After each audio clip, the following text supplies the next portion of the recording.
Hello बच्चों, आज हम लोग इंटीग्रेशन के बारे में पढ़ेंगे। देखिए, इंटीग्रेशन जो होता है वो डिफरेंशिएशन का रिवर्स प्रोसेस होता है। इसलिए जिन लोगों को डिफरेंशिएशन ना आता हो तो सबसे पहले वो डिफरेंशिएशन पे जो वीडियो बनी हुई है उसको देख लें, डिफरेंशिएशन को अच्छी तरह समझ लें, क्योंकि इंटीग्रेशन तभी समझ में आएगा जब डिफरेंशिएशन की वैल्यू आपको समझ में आएगी। तो देखो, इंटीग्रेशन जो होता है वो डिफरेंशिएशन का रिवर्स प्रोसेस है। एक तो हमको ये बात याद रखनी है कि ये रिवर्स प्रोसेस ऑफ डिफरेंशिएशन। ठीक, अच्छा, दूसरी चीज़, डिफरेंशिएशन का हम इस्तेमाल कहाँ करते थे? जब दो वेरिएबल के बीच में कोई ग्राफ खींचा जाए और उस ग्राफ की हमको स्लोप निकालना हो तो हम डिफरेंशिएशन निकालते थे। ठीक, लेकिन इंटीग्रेशन कब निकालते हैं? जब दो वेरिएबल के बीच खींचे गए ग्राफ की हमको एरिया निकालनी हो। तो जब भी हमको एरिया ऑफ ग्राफ निकालना होता है तो वहाँ पे हम लोग इंटीग्रेशन का यूज़ करते हैं। तो इंटीग्रेशन के बारे में दो बात मालूम हुई, एक तो ये डिफरेंशिएशन का रिवर्स प्रोसेस है और इंटीग्रेशन से क्या निकलता है? Area of graph. अब ग्राफ की एरिया कैसे निकाली जाती है? देखिए, अगर दो वेरिएबल y और x हैं, इधर x को डिनोट किया गया, इधर y को डिनोट किया गया, और y और x के बीच में सपोज कर लिए ये एक ग्राफ बनता है ऐसे। तो जब भी आपका ग्राफ एक स्ट्रेट लाइन होगा, ठीक, तो उस केस में अगर कहा जाए इस ग्राफ की एरिया बताइए, तो ग्राफ की एरिया निकालने के लिए ग्राफ के इस पॉइंट को हम x एक्सिस से मिला देंगे और जो भी शेप यहाँ पे बन रहा हो, ट्रायंगल बन रहा है, इस ट्रायंगल की एरिया निकाल देंगे।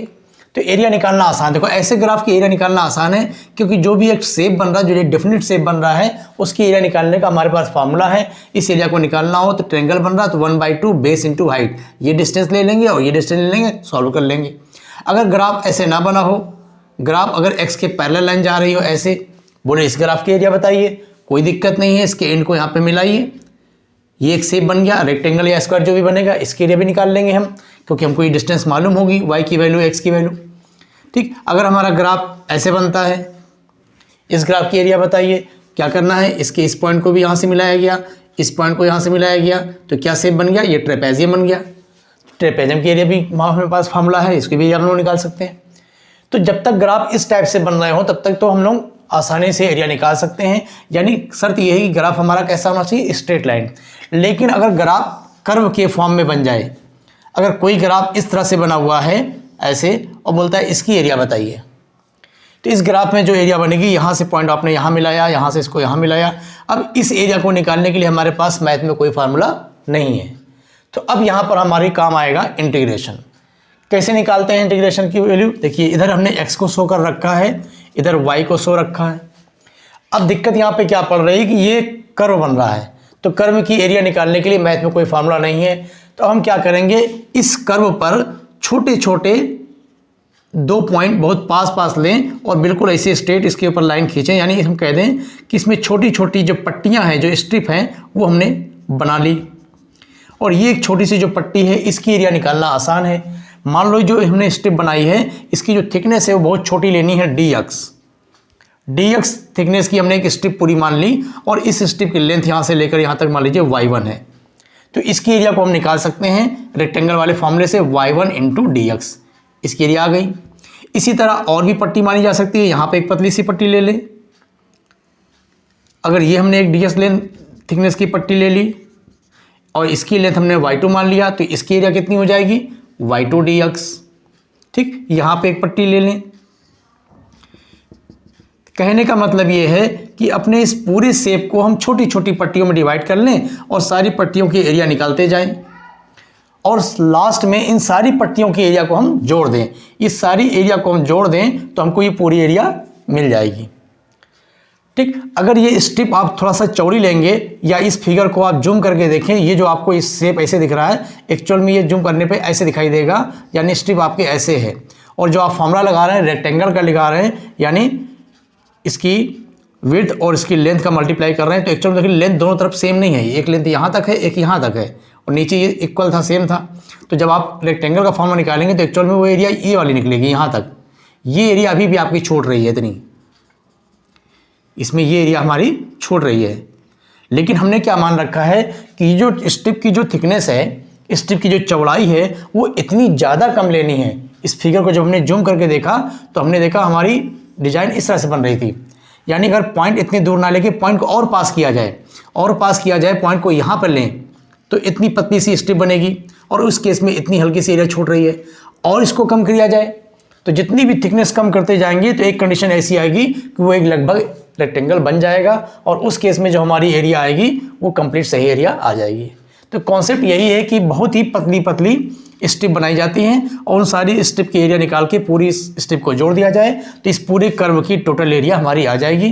तो टोटल एरिया जो आएगी उसको हम लोग क्या लिखेंगे, y1 dx plus y2 dx plus y3 dx। इस तरह जितनी भी स्ट्रिप हमने मान रखी है, पतली पतली जितनी भी स्ट्रिप है, सारी स्ट्रिप को जोड़ देंगे और इसको लिखेंगे समेशन ऑफ y dx, जहाँ y की वैल्यू चेंज हो रही है 1 से लेकर जितना भी हमने यहाँ बना रखा है उसके हिसाब से। और इसी चीज़ को मैथमेटिकल लैंग्वेज में कहा जाता है कि इस तरह से ना लिखिए, इसको लिखिए integration of y dx। Integration का मतलब क्या होता है, समेशन, छोटे छोटे एरियाओं को जोड़ देना ही इंटीग्रेशन है। तो integration of y into D x, जितने भी y और dx हैं इन सबका समेशन, ये मैथ की लैंग्वेज हुआ, इसको हम लोग इस तरह से लिखते हैं इंटीग्रेशन ऑफ y dx। ये सिंबल जो बताता है ये इंटीग्रेशन क्योंकि एक कर्व का होता है हमेशा, इसलिए इसका सिंबल भी इस तरह से बनाया गया और इस सिंबल का मतलब होता है इंटीग्रेशन y dx। ठीक, ये इंटीग्रेशन का कॉन्सेप्ट हो गया। अब इसकी देखिए फिजिक्स में कहाँ जरूरत पड़ रही है, फिजिक्स में इसकी जरूरत पड़ती है जब भी कोई ऑब्जेक्ट नॉन यूनिफॉर्म मोशन करता है, टाइम के साथ साथ उसकी वेलोसिटी में चेंजिंग आ रही है। ठीक, पहले 1 सेकंड तक वो 10 की स्पीड से चला, अगले 1 सेकंड में 15 की स्पीड से चला, तो बताइए 2 सेकंड में उसने कितनी डिस्टेंस कवर की। तो अगर इसको हम लोग ग्राफ से समझें तो जब कोई ऑब्जेक्ट नॉन यूनिफॉर्म मोशन करता है, इधर मान लीजिए आपने टाइम शो रखा है, इधर आपने वेलोसिटी दिखा रखी है, तो शुरुआत में टाइम के साथ साथ वेलोसिटी कुछ और थी, टाइम बढ़ा, वेलोसिटी अचानक बढ़ गई। ठीक, तो जब भी हमारा मोशन जो होगा एक्सेलरेटेड मोशन होगा तो ग्राफ स्ट्रेट लाइन नहीं मिलेगी। जब स्ट्रेट लाइन मिलेगी तब तो एरिया निकालना आसान है।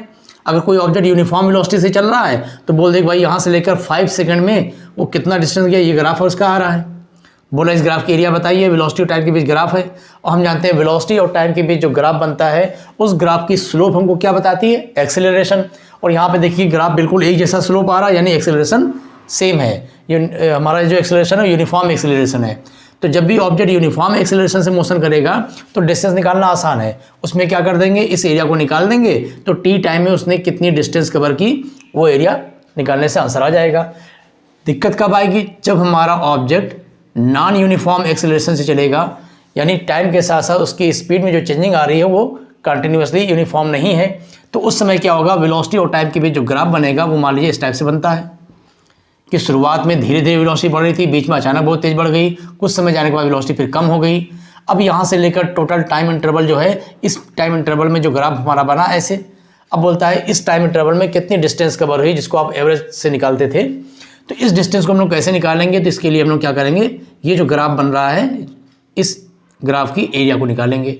और एरिया निकालने के लिए देखिए दिक्कत आएगी क्योंकि एक कर्व बन रहा है, तो यहाँ पर वही कॉन्सेप्ट काम करेगा, छोटी छोटी पतली पतली पट्टियाँ डिवाइड कर लें और सबकी एरिया निकाल के इसको ऐड कर दें तो हमको यहाँ पर डिस्टेंस मिल जाएगा। तो जब भी हमको देखो वेलोसिटी दिया हो और डिस्प्लेसमेंट पूछ ले, स्पीड पूछ ले, अभी तक हमको क्या होता था कि कोई इक्वेशन दिया है कि भाई जो पोजीशन ऑफ ऑब्जेक्ट है वो टाइम के साथ साथ इस हिसाब से चेंज हो रहा है, तो बताइए 5 सेकंड में कितनी स्पीड उसकी हो जाएगी, 5 सेकंड में एक्सेलरेशन क्या होगा, इस टाइप से जो क्वेश्चन करते थे। तो जब भी आपको देखिए डिस्प्लेसमेंट दिया हो, ऑब्जेक्ट का डिस्प्लेसमेंट यानी चेंज इन पोजीशन आपको पता हो टाइम के साथ साथ, और उससे वेलोसिटी निकालना हो, या वेलोसिटी में चेंजिंग दे रहा है और उससे एक्सेलरेशन निकालना हो, तो इसके लिए हम लोग डिफरेंशिएशन का यूज करते थे, v = dx/dt। एक्सेलरेशन निकालना हो तो dv/dt। तो डिस्प्लेसमेंट देके वेलोसिटी पूछे, वेलोसिटी देके एक्सेलरेशन पूछे, तो उसमें हम लोग डिफरेंशिएशन का यूज करते थे। लेकिन अगर इसका उल्टा प्रोसेस हो, आपसे कह रहा है कि एक ऑब्जेक्ट की वेलोसिटी टाइम पे डिपेंड कर रही है, इस तरह से टाइम के साथ साथ वेलोसिटी चेंज हो रही है, तो बताइए 2 सेकंड में वो कितनी डिस्टेंस कवर करेगा, उसका कितना डिस्प्लेसमेंट हो जाएगा। यानी वेलोसिटी देकर, अब इसका उल्टा प्रोसेस हो गया, वेलोसिटी देकर आपसे पोजीशन में चेंजिंग यानी डिस्प्लेसमेंट पूछ रहा है, एक्सेलरेशन देख के आपसे वेलोसिटी पूछ रहा है, तो वहाँ पे इसका रिवर्स प्रोसेस इस्तेमाल करेंगे और उसी को हम लोग यहाँ पे पढ़ने जा रहे हैं इंटीग्रेशन के नाम से। ठीक है, अच्छा अब देखिए इंटीग्रेशन का कॉन्सेप्ट क्या है ये समझ में आ गया। अब इंटीग्रेशन के लिए कैसे निकालते हैं, इसके कुछ फॉर्मूले क्या होंगे। तो पहला फॉर्मूला देखिए इंटीग्रेशन में आएगा, इंटीग्रेशन के लिए इस तरह से सिंबल बनता है और समेशन ऑफ y × dx भी आपने देखा, इसी को हम बोलते हैं इंटीग्रेशन। सपोज कर लीजिए आपको दे रहा है कि अगर y की वैल्यू x के पावर n है तो इसका इंटीग्रेशन कितना होगा, तो इसका इंटीग्रेशन बनेगा y की जगह पर हमने x के पावर n लिख दिया, तो इसका आंसर आता है कि x के पावर n+1, ध्यान दीजिए पावर एक बढ़ जाती है और जो भी पावर यहाँ पर आई है वही पावर नीचे लिख दिया जाता है। ये इंटीग्रेशन का पहला फार्मूला हुआ। साथ में अभी हमने बताया था कि जब हम इंटीग्रेशन कर रहे थे, छोटी छोटी एरिया निकाल रहे थे, तो कहाँ से कहाँ तक की आपको एरिया निकालनी थी, उसके लिए वेरिएबल की दो पोजीशन देगा कि x1 से लेके x2 तक इतनी एरिया हमको चाहिए। तो यहाँ पर भी इंटीग्रेशन सिंबल बनाते हैं, तो यहाँ पर भी x1 और x2 की वैल्यू, यानी कहाँ से कहाँ तक की एरिया आपको निकालनी है, कितने कर्व की एरिया निकालनी है, वो वैल्यू यहाँ लिखी जाती है। इसको हम लोग बोलते हैं लिमिट। और जब लिमिट ना दिया हो तो उस समय जो इंटीग्रेशन आता है इसको हम बोलते हैं इनडेफिनिट इंटीग्रेशन, क्योंकि अभी इसमें कोई डिफाइन नहीं है। तो इनडेफिनिट इंटीग्रेशन में क्या होगा कि जब आप इंटीग्रेशन का फॉर्मूला लगाएंगे, आंसर आने के बाद लास्ट में यहाँ पे +c ले देते हैं। c यहाँ पर एक कांस्टेंट है। मैथ में आप लोग बहुत डिटेल में इसको पढ़ेंगे, फिजिक्स में भी जो यूज़ है सिर्फ उतना देखना है। तो डेफिनिट इंटीग्रेशन जब तक इनडेफिनिट है, कुछ डिफाइन नहीं है, तब तक अपने आंसर में हम लास्ट में क्या कर देंगे, +c ले देंगे। c एक कांस्टेंट है। अब जैसे इसका एग्जाम्पल क्या हुआ, इसका एग्जाम्पल हो गया आपका जैसे इंटीग्रेशन ऑफ x के पावर 5 dx। ये कह रहा है इंटीग्रेशन करना है x के पावर 5 का विद रिस्पेक्ट टू dx। तो इसका आंसर क्या आया, क्या बताया जा रहा है कि पावर एक बढ़ेगी, 5+1 पूरा ले देते हैं, 5+1 और जो पावर यहाँ पे आप लिखेंगे वही पावर नीचे लिखेंगे, यानी आंसर आ गया x के पावर 6/6। ध्यान करिए डिफरेंशिएशन में हम लोग क्या करते थे, डिफरेंशिएशन में करते थे d/dx। अगर x की पावर 5 का निकालना है तो हम कहते थे पावर एक कम हो जाएगी। यहाँ पर पावर क्या और एक बढ़ रही है, वहाँ पर पावर एक कम होती थी और उसके बाद जो पावर पहले थी उसको आगे लाते थे। इसमें जो पावर बाद में है उसको नीचे ला रहे हैं। सब कुछ बिल्कुल उल्टा प्रोसेस हो जाता है। ठीक, तो पहला फॉर्मूला हमारा क्या बना, x के पावर n dx का इंटीग्रेशन क्या होगा, x के पावर n+1 अपान n+1 +c। तो जो भी पावर लिखी हो पावर एक बढ़ जाएगी और वही चीज़ नीचे लिखेंगे। तो बताइए x के पावर 3 अगर dx निकालना है तो क्या आ जाएगा, x के पावर 4/4। बाकी कांस्टेंट यहाँ पे लिख सकते हैं +c। अगर x के पावर 2 है तो क्या आंसर आया, x के पावर 3/3। ठीक, पावर एक बढ़ रही है, एक पावर नीचे आ रही है। क्लियर है। अच्छा, x के पावर 2 तक समझ में आ गया। अब देखिए x के पावर अगर 1 है, यानी लिखा है x dx, तो क्या हुआ, x के पावर 2/2 हो गया। भाई 5 था 6/6, 3 था 4/4, 2 था 3/3, 1 है तो 2/2। अगर 1 से पावर कम हो गई यानी पावर हो गई 0। अब क्या आंसर आएगा, x के पावर 0 है तो पावर जब एक बढ़ी तो हो गया x की पावर 1 और नीचे भी 1, नीचे 1 लिखने से कोई फर्क नहीं पड़ना है, यानी आ गया 1। तो याद रखें इंटीग्रेशन ऑफ x के पावर 0 इंटू dx की वैल्यू x आ रही है। लेकिन अगर हम जानते हैं मैथमेटिकली किसी भी चीज़ के पावर 0 हो तो उसकी वैल्यू 1 होती है, यानी ये फॉर्मूला बन गया इंटीग्रेशन ऑफ 1 इंटू dx, तो भी x आएगा। और इंटीग्रेशन ऑफ अब 1 लिखे ही ना, केवल लिख दें dx, तो भी 1 आया। ये पॉइंट इंपॉर्टेंट निकल के आया कि जब भी हम इंटीग्रेशन कर रहे हैं तो अगर सिर्फ लिखा हो इंटीग्रेशन करिए dx, किसका इंटीग्रेशन करें वो चीज़ नहीं लिखी है। तो ये फिजिक्स में इसी सबसे ज़्यादा इस्तेमाल होना है, किसका इंटीग्रेशन करें वो चीज़ यहाँ नहीं लिखी है। तो जब वो चीज़ नहीं लिखी है तो आप कह सकते हो भाई हम यहाँ पे x के पावर 0 लिख सकते हैं, तो आप मन में यहाँ पर x के पावर 0 मान लें और जब x के पावर 0 मान लेंगे तो इंटीग्रेशन कितना आ जाएगा x। तो ये आप फॉर्मूला याद रखें, इंटीग्रेशन ऑफ किसका इंटीग्रेशन करना है जब वो चीज़ ना दिया हो। ठीक है, तो आंसर हमारा कितना आएगा, जिसके रिस्पेक्ट में इंटीग्रेशन कर रहे हैं वही वेरिएबल यहाँ लिख देंगे। तो integration with respect to dx किसका गया, x। ठीक, और अगर इंटीग्रेशन ऑफ dx x आ रहा है तो इसके हिसाब से आप बताइए। चलिए इधर मिटा देते हैं।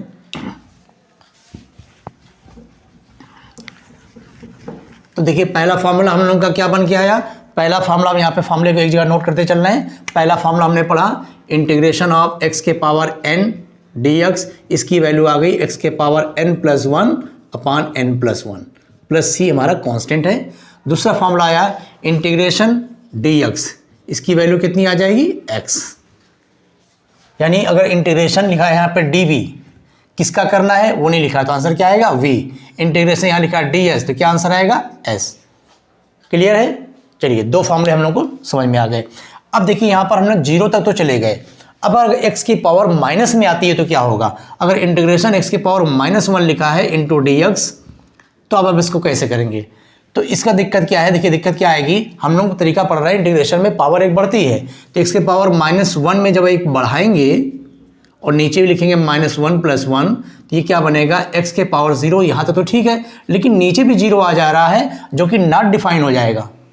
इसका मतलब इंटीग्रेशन में x की -1 पावर का यहाँ से इस तरीके से इंटीग्रेशन नहीं हो पा रहा है कि नॉट डिफाइन मिल जा रहा है। तो ध्यान रखें x की पावर जो होगी -1 नहीं होगी, -1 में इस तरह से इंटीग्रेशन नहीं होगा। उसके लिए हम लोग को अलग से फॉर्मूला पढ़ना पड़ता है कि जब भी इंटीग्रेशन होगा x के पावर -1 का, तो इसको हम लिखते हैं 1/x इंटू डी एक्स, और इसका आंसर जो आता है वो log x लिखा जाता है, log x प्लस सी। ये अलग से एक फॉर्मूला बना दिया गया क्योंकि x के पावर -1 का इंटीग्रेशन नहीं डिफाइन हो पा रहा है, इसका अलग से एक फॉर्मूला है। तो तीसरा फॉर्मूला हमारा हुआ कि integration of 1/x dx is equal log x plus constant सब में ले सकते हैं, कोई दिक्कत नहीं है। ठीक, तो ये 3 फार्मूले हमारे पास हो गए। अगर -1 के अलावा -2 पावर है, -3 पावर है, -½ पावर है, तो वो सब डिफाइंड है, उसमें कोई दिक्कत, सिर्फ -1 पावर डिफाइंड नहीं है। अगर x के पावर -2 dx है तो हम कहेंगे ठीक है, पावर 1 बढ़ा लें, -2 + 1, नीचे भी -2 + 1, ऊपर हो गया x के पावर -1, नीचे हमें मिला -1, इस -1 को हमने आगे कर दिया और x के पावर -1 ये हो जाएगा -1/x। ठीक, तो बाकी सारी पावर डिफाइंड है, केवल -1 पावर डिफाइंड नहीं है, -1 के लिए अलग से एक फार्मूला है। ठीक, चलिए चौथा फार्मूला देखते हैं। चौथा फार्मूला इंटीग्रेशन ऑफ e के पावर x, इसका आंसर आएगा e के पावर x। डिफरेंशिएशन भी हमने पढ़ा था, e के पावर s का डिफरेंशिएशन e के पावर x, तो e के पावर x का इंटीग्रेशन e के पावर x, क्योंकि जस्ट रिवर्स प्रोसेस है। वहाँ पे हम लोग डिफरेंशिएशन पढ़ते थे, log x का डिफरेंशिएशन 1/x, तो 1/x का इंटीग्रेशन log x। तो देखिए सब कुछ बिल्कुल उल्टा है, क्योंकि इंटीग्रेशन जो है वो डिफरेंशिएशन का ही रिवर्स प्रोसेस है। ठीक है, इतनी बात समझ में आ गई? ये चीज़ दिख रहा है, एक मिनट देखते हैं। ओके, देखिए अब हम एक चीज़ देखते हैं कि ये सारी चीज़ें तो क्या थी, इनडिफिनिट इंटीग्रेशन था।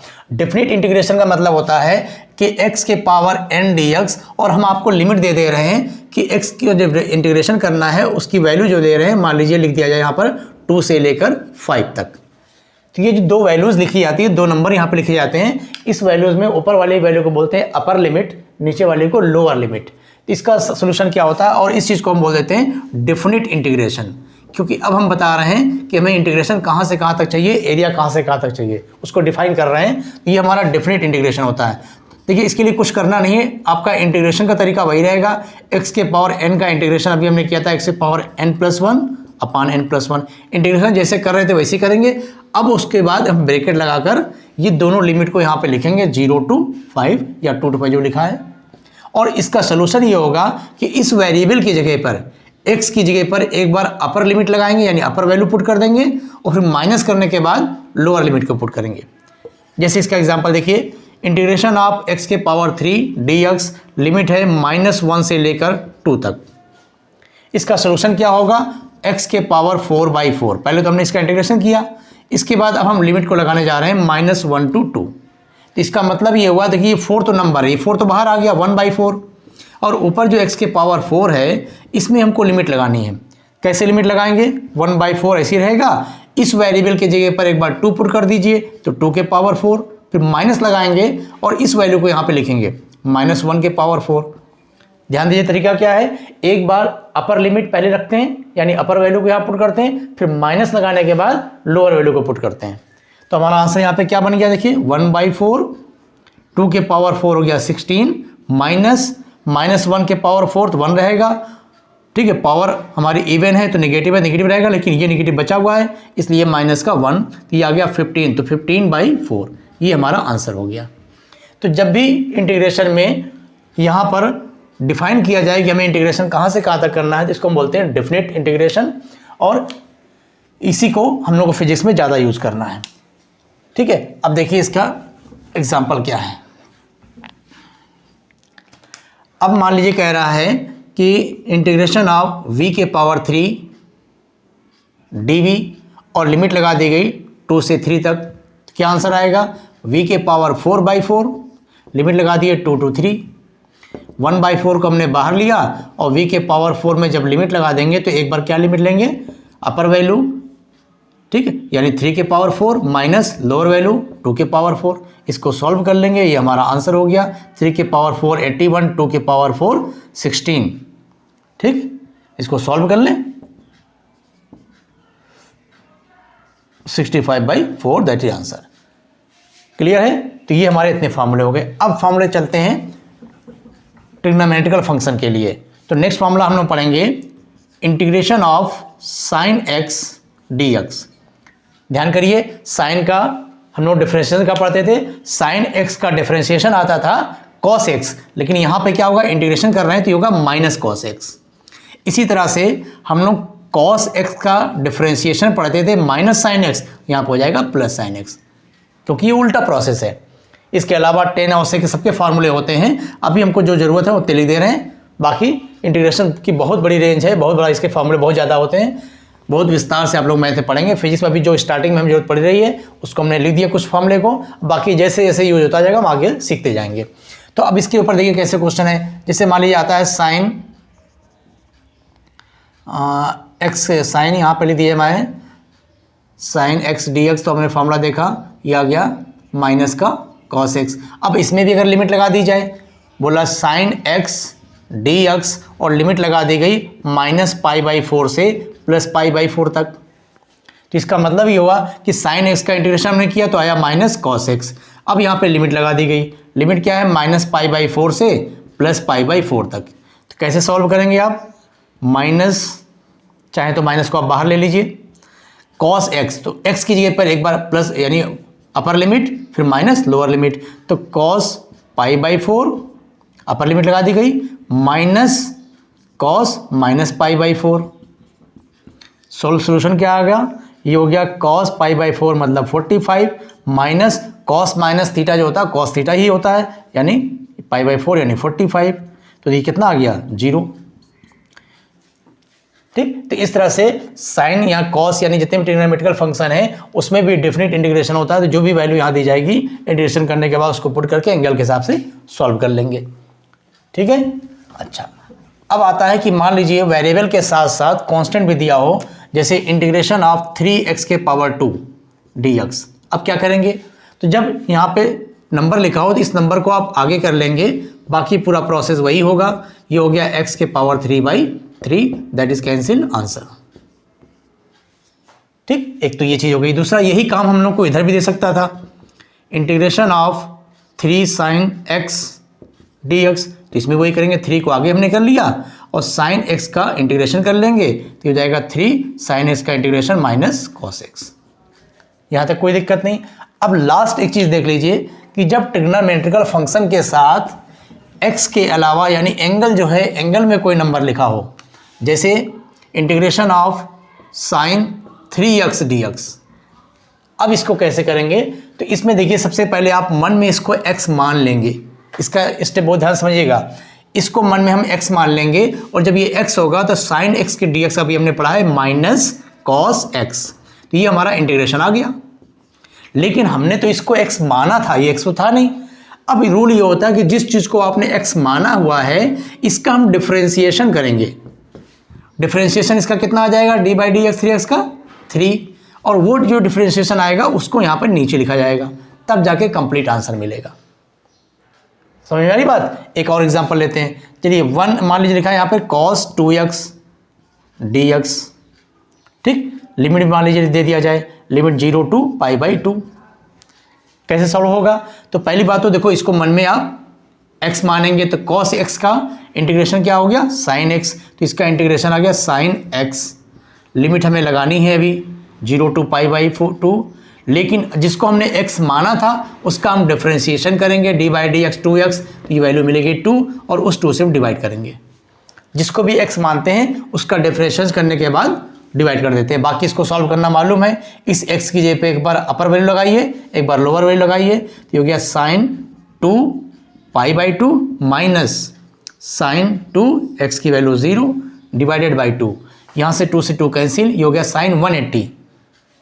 ठीक है, sin 180 कितना होता है 0, sin 0 भी 0, तो आ गया आंसर 0। ठीक है, तो उम्मीद है कि आपको इंटीग्रेशन इतना समझ में आ गया होगा जितना हमको फिजिक्स में यूज़ करना है। अभी इसकी हम लोग किस फिजिक्स के कुछ एग्जाम्पल लेके इंटीग्रेशन का कैसे इस्तेमाल करना है वो देखते हैं, ठीक है, इतना नोट कर लीजिए।